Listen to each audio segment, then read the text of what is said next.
If we stay on topic long enough to do this walk around, it'll be a miracle. Fair. Because yes, we should get a walk around of this thing now. Yes. We took this off the road at the end of 23. It's now the start of 25. Yeah, we should get a... It's been a year and a half. It's been, low estimate, 900 hours just in this rebuild now between the engine and trunk and everything else. Yeah, that sounds about right. 800-900, something like that. So many gray hairs and many hundreds of hours later, this thing is finally out.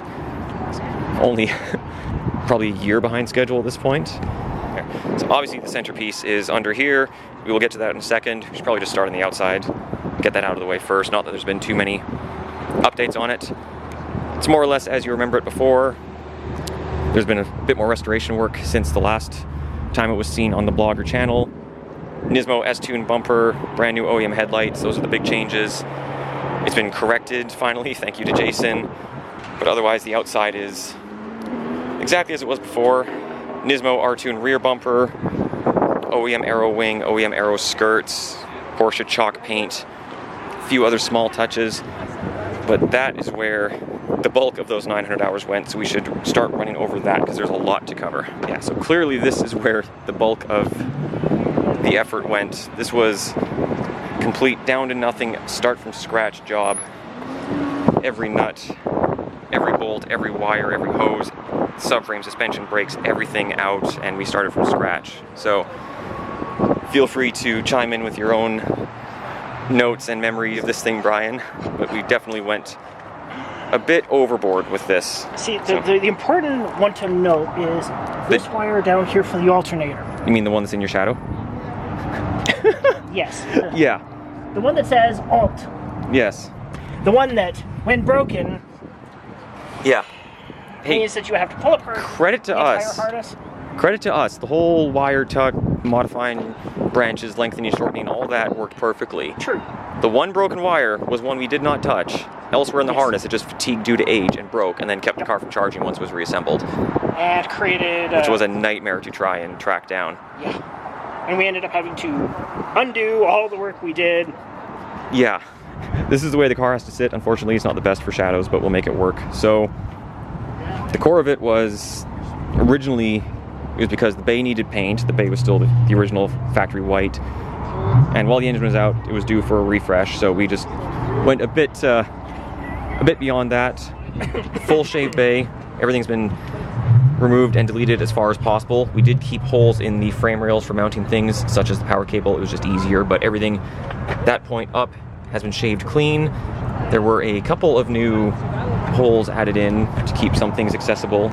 Didn't want to go super far down the rabbit hole of shaving and make this thing impossible to work on or drive, because it is still a driver.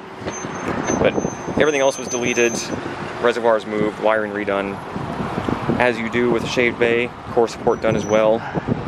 Thank you to Mike at Alpine, the engine's been fully run through. Get out of the way, yes it's a DE, yes it's staying a DE. You do not shave the bay and then add a turbo after the fact. It's staying NA, I'm sorry. I've talked to him about it. It's not, it's not going turbo.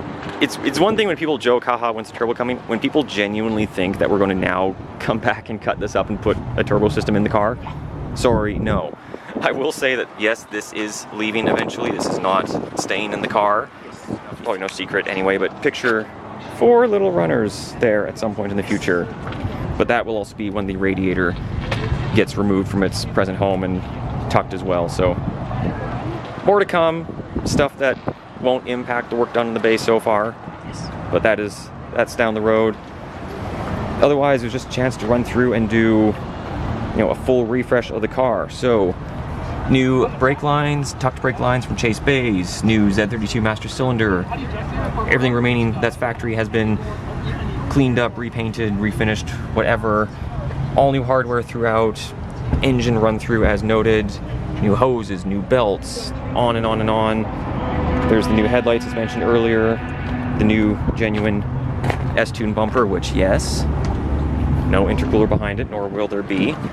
Yeah, it was just, we wanted a clean engine bay, a simple, tidy engine bay while keeping things accessible. So this side, there is the fuse box in a new, smaller 3D printed box. There's all the factory internals, still accessible from the engine bay. Thank you, Infamous, for printing that. And all of the wiring across the top of the intake has been relocated so it all tucks down. Yeah, all wiring for the engine as well has been redone, loomed, labeled, tucked, it's out of sight. Keeps it as clean as possible. This corner of the car is some of the fluids, so these still have to be labeled. I need to probably laser cut some metal plates for those and relabel them. And then yeah, the header we put on 2 a.m. the morning of World of Wheels. We're under the car while Jason is actively detailing it, trying to get it ready for the show. But that's the engine. Thanks for the reminder of that one. Yeah, hey, we all took injuries on that, don't worry. Yeah, there's a million details in here. The AC system that we've also kept but cleaned up. The dryer's been tucked under the core support. It's a hybrid of factory and vintage air lines now. Keep it functional and usable but tidy. And yeah, anything else I'm missing from the bay here? The many hundreds of pounds of Downstar hardware. Well, I briefly touched on that, but I mean, yeah, every bolt. Many. Yes. Yeah, well, that's the time to do it. So everything has new hardware. It's all matched to what it's against, minus a few that are the intentional accents as always. But yeah, that's more or less it. That bay alone was whatever, 500 hours or something. We just stopped counting. 6, something like that? Yeah, we just stopped counting. It got to that point. Yeah. But we'll, I don't know, carry on. So interior's pretty much as it was before. Didn't really do anything to it this time around because there wasn't a need. Wheel, shift knob, painted trim, all the stuff you've seen before. Option B interior, so the seats and door cards. And then the crazy part of the whole interior build was definitely the seat delete. Miracle crossbars, got the seat delete panels instead of just leaving it bare. I didn't want to do that. That's an acrylic window to show off the Cusco strut bar in the trunk, since they're usually hidden underneath the parcel shelf. And then again, to keep it functional, 2 little removable panels, one either corner, so I can still get to the top of the dampers for adjusting them. So no, nothing too crazy, certainly not by early 2000s standards, but something a little bit unique. Makes the car stand out. We'll ignore the fact that the car next door has changed. This is totally not shot on a following week when the lighting is nowhere near as harsh, but we need to cover the trunk. So those of you who remember V1 of the trunk, this will look familiar to you. There's the info board for judges and showgoers with some basic stats on the car. There's the storage under the floor for extra microfibers, snacks, whatever you need for car shows, and then the corner has the detailing bottles. But this side over here is where Brian and I went a bit crazy this year, and this is all of the new stuff for version 2. So since it had to be moved out of the engine bay as part of the shave, the battery is back here now, and it's a mini Odyssey battery since it's all the car needs. There is a shut-off switch for parking the car for extended times or indoor shows that require the battery to be disconnected. You just flip that, job done. Below is a magnetic trickle charger port, so I can top it up if I need to, although this is more than enough battery for the car. And yes, I see Brian's eager to show it. Little access panel above, if you can take it out smoothly. Velcro strap is where the wall unit for the trickle charger stores if I need to keep it in the car or carry it with me for any reason. And then for the safety, there's the circuit breaker for the battery and also the fuse for the trickle charger, should they be needed. That one admittedly is a bit, you have to know the secret to get it back in place. It's a very precise procedure. There we go. And then yes, under the floor, what started as a joke and we took it too far, big surprise. We don't do that, what are you talking about? Oh, never. We never run with ideas further than we should. Custom 3D printed tray. Thank you to Infamous for always accepting my weird emails and printing whatever I give them. Extra hardware, because why not? Emergency zip ties, because it's an old Nissan. And then where we really went above and beyond, custom laser cut tools, a 10 mil and an M6. And yes, we've used these on the car. Yes, they work. It's a bit of fun, it's a bit of a joke, but they do actually come in handy if needed. And that is version 2 of the trunk with ideas for version 3 already underway. That's the trunk, that's the interior, that's the engine bay, that's the car for 2025. As mentioned, I think we definitely overshot our initial deadline target.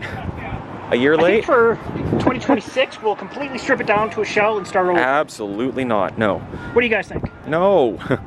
This is it for the big teardowns for the car for a while. small installs, small projects, things that don't take it off the road fully are the name of the game for this year. I want to actually drive this and put some miles on it. It will get the fog lights back in the bumper, for instance. The OEM fog lights mount into the OEM bumper. The Nismo piece has no provisions for them, there's no way to mount them, so custom brackets will fix that. And then more hardware, maybe a little more wiring, tidying here and there. Make some new brackets for the AC dryer and other stuff under the bumper to make it neater for now until we come back and do that another year with the tucked rad, moved condenser, AC hard lines, etc. For now, it's just time to enjoy this. So, I don't know, big thank you to Brian for almost living at the house for a while, helping me on this thing. But It's only like, you know, 150, 200 hours, something like that. well, just on the wiring, yeah. It's no big deal. I mean, We actually did keep a rough estimate, and this was about 900 hours for the rebuild, and it was already a pretty solid car before. So, no, it was time well spent. I think we had a lot of fun, learned a lot, picked up a lot of new tools and skills along the way, and this is what we have to show for it now. So, I don't know. Let us know what you guys think below. This is why the blog has been idle for a year now, because literally every night, every weekend, every spare bit of creative energy, every spare bit of time was going into this thing. But there it is at last. So done. And we don't have to do anything this season. nothing major. Fog We don't lights. have to do anything this season, right? Fog lights do bug me. I'm working on that now. I'll get them back in there. But no, 2025 is the year to just drive it, put some miles on it, take it to shows, chase some more trophies, add to the collection. So Absolutely. yep.